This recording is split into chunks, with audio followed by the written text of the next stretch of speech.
page 570 et 571 ka tafsir al-Qur'an de sura 70. fala uqsim Allah dali mi wondiri bi rabbil mashariqi jeydo fudirde den wal magharibi e mutirde den inna min la qadiruna kama wawbe ala an nubaddila donde me wattata khayran minhum burbe be mojude wa ma nahana min me wonal bi masbugina aditatebe Allah dali fadharhum atbe yakhudu be jumpa wa yal'abu bi fiya hatta yulagu hanyande be hawro yawmahum nyalande mabbe alladhina yu'aduna ne be foda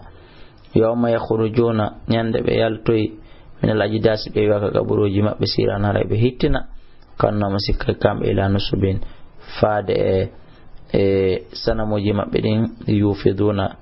hibe hittina yaha takkoyo e majji khashatan ta na partina bisarum gite mabbe den tarhakum ta nusuddi be dillatun hoyende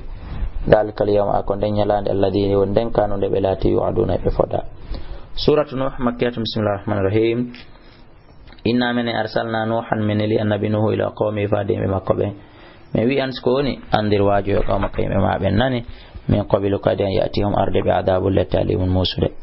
bala wi be ya qaw inni min lakum wonande on nadirun kum wajjato do mubin bangina an skoni ibudullah rewe Allah wattaqu hulum wati'uni dofto dommi yaghfir lakum on say o yafatum min dhunubikum morde bakkatu yimondi wa yuakhirukum onettina non ila ajalin ha ila jal musamman wi angal inna ajal Allah ande la ajal Allah ngal idha jaa singal ari la yuakharu ngal nettintaki law kuntum sinno latina ta'lamuna non ande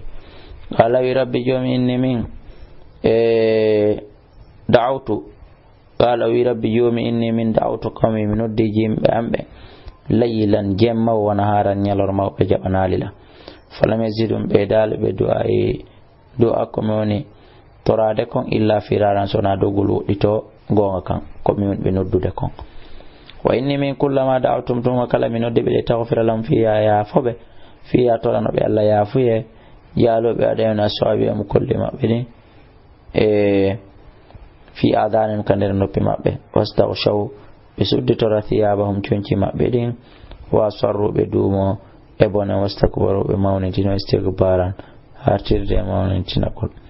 lahum summa inni rafti min da'awtuhum min uddibe jiharan e kene summa inni rafti min a'lantu lahum mi fenyinani be ndono dando wa suratul amsudani be kadi sirama hartirde sudugol faqultum inni istaghfiru insina rabbakum gajomo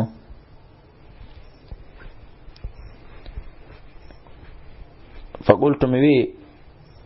yilta den sada thumma inni rafti mi alantu lahum mi fenyinani bi asratu lahum sudani bi siran hatirde sudugol faqultum istaghfiru insina rabbakum kajomo inni min innahu no alla kana ulatika ghaffaran ko hewdo ya fagol wayliten yursilu samaa on say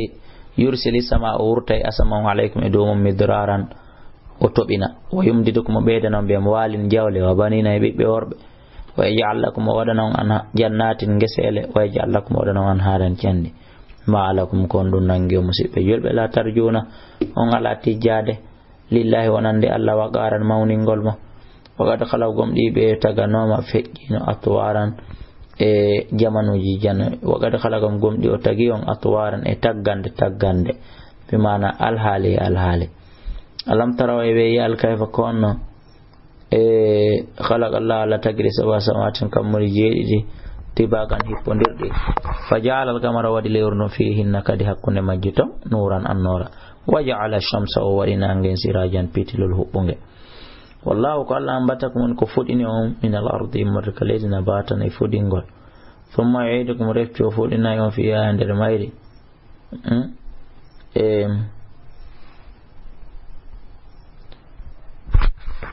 wallahu ko Allah mbatakum ko fudin min al-ardi immode kaleydi nabatan hattirde fudingol thumma yu'idukum reftiru tayon fiya nder mayri wa yukhrijukum wa yaltina ikhrajan hattirde yaltingol wallahu kanko Allah ja'ala lakum al-arda wa qadana leydi bisatan we'itandi litasluku fi yonadu minha nder mayri subulallahi fi jajan yajudi qala nuh nabi nuh ma ki rabbi jomi innahum bi asawni bi yeddilan wattaba'u be jokki man lam yazidhu ummu bayda ta dum maluhu jawdi makkundi wa waladuhu e bibbe makko ben illa khasaran sona perdi wa makaru be fewji makran pewje kubbaran janaye wa qalu ɓe wi la tadarunna wata on accutu yandi alihatakum rewgol reweteɗi mon ɗi sabu haala nuhu o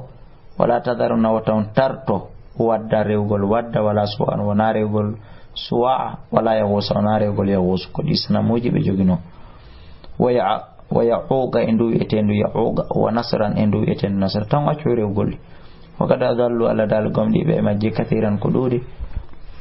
wala tazidi zalimina kono annabi nuhu maki toujours ta ɓeydantoñoɓe illa dalalan sona majjere mimma khati'atim immorde palji maɓɓe ni ughriqu ɓe yoola ma ɓe yoole fa udkhilu ɓe naade naran yiite falam yajidu lahum ta noon ɓe heɓantaɓe min dunilay ko wori Allah saran intervention mono walloya wa qala nuhu nabi nuhu maki rabbi joomi la tadar wata accu alal ardi kawre leydi minal kafirina immorde hefera ɓen daƴi yaran hay min minoto kungutu innaka no in tadarhum sa acci ɓe dilluɓe majjino ibadaka jiyaɓe maɗa ɓen e kadi ɓeɓe mi yiɗo Allah wala yalidu ɓe jibinta illa fajiran sowona bonɗo criminel jo kaffaran hewɗo yeddugol rabbi joomi yewfirli yafulan wali walidayya e min e yumma e ben an wali man dakhala kala natata bayti ka soda mu'minan ko komnindo